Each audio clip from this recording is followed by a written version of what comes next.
Контролирано протичане на реакции на термоядрен синтез между ядра на deutерий и тритий, съпроводени с отделяне на голяма енергия, е възможно само в термоядрен реактор.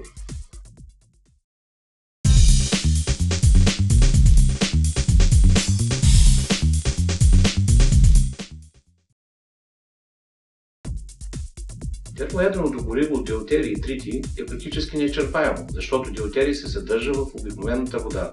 Оценено е, че запасите от deutерий на Земята ще стигнат за около 20 милиарда години. Термоядреното гориво е евтино. Deutерий лесно се добива чрез електролиза на вода, а тритий се получава в процеса на работа на реактора от литий, който взаимодейства с неутрони от плазмата на реактора. Работят с малки количества работно вещество и това отстранява опасността от взривно протичане на реакцията.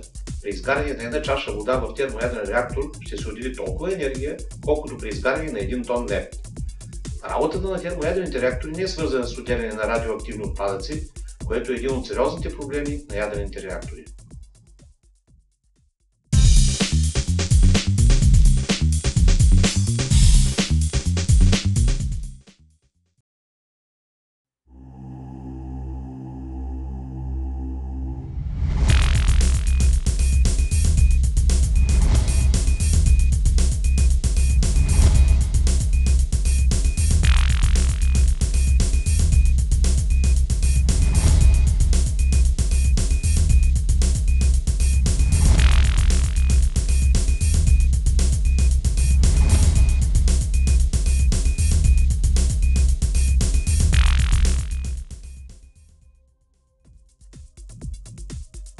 Горивото за термоядрените реактори е смес от deutерий и тритий, които са изотопи на обикновения водород.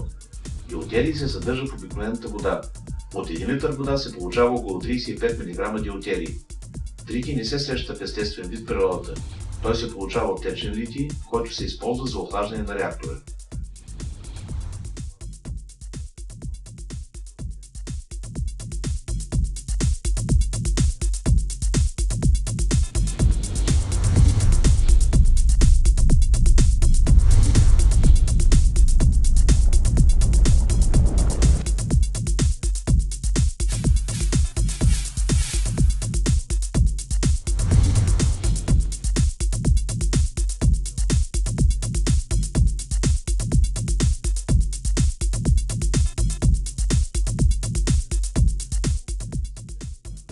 В областта около плазмата лития поглъща неутроните, които се отделят при синтеза на deutерий и тритий.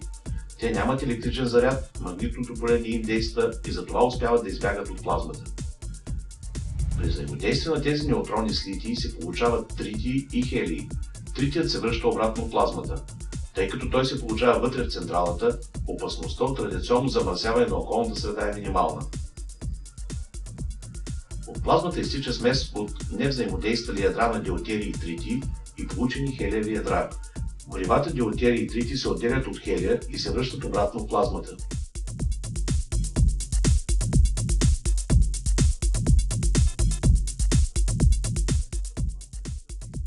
Енергията, освободена при термоядрените реакции в реактора, се отнася главно от неутроните във вид на топлина.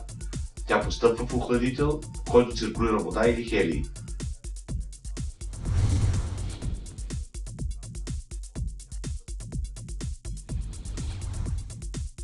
Получената пара задвижва парна турбина, която е свързана с генератор за производство на електрическа енергия.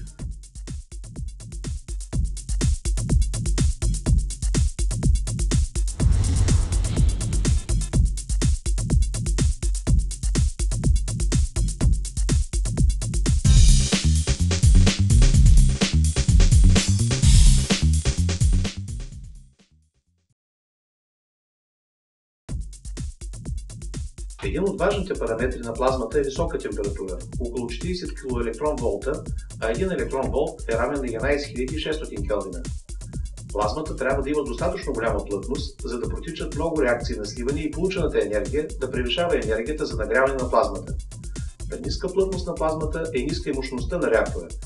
Ако плътността на плазмата е много висока, ще има мощен неутронен поток, водещ до прегряване и радиационно задушаване на следите на реактора. Технически е осъществим реактор с плътност на плазмата 10 на 20 до 10 на 21 метра на минус трета. Ефективно задържане на плазмата в ограничен обем, като не се допуска да се допира до стените на реактора. Тя притежава висока топлопроводимост. При всеки контакт с стените на съда, в който е затворена, тя бързо се охлажда и реакциите на синтез стават невъзможни. Освен това, материалите, от които е направен реактора, издържат до температура около 4000 Келвина. Задържането на плазмата трябва да бъде за достатъчно дълго време, за да могат много ядра да се слеят преди да се разлетят. Според оценката на Лоусън, за да се постигне самоподдържаща се работа на реактора, при която той да произвежда повече енергия, отколкото е необходимо за загряването на плазмата и за покриване на загубите за излъчване, е необходимо да е изпълнено неравенството. N по T е по-голямо от 10 на 20 секунди върху метър на трета, където N е плътността на плазмата, а T е времето, за което тя се удържа в реактора.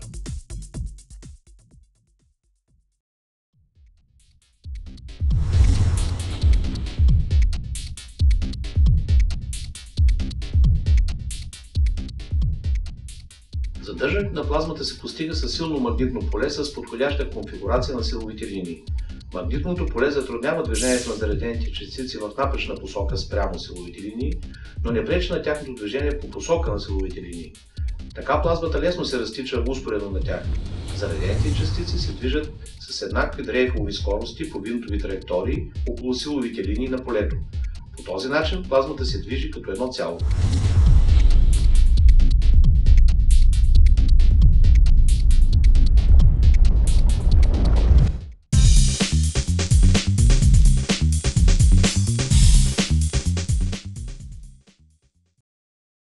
При магнитно удържане на плазмата се получава сериозна загуба на частици поради различни трептения на плазмата, така наречени плазмени неустойчивости. Несъвършенство на удържащото магнитно поле от електромагнити. Този проблем може да се реши с използване на магнити с свръхпроводящи намотки. Значително топлинно и радиационно натоварване на стените на камерата и на другите конструктивни елементи. Замърсяване на плазмата с примеси от атоми от вакуумната система и от стените на камерата.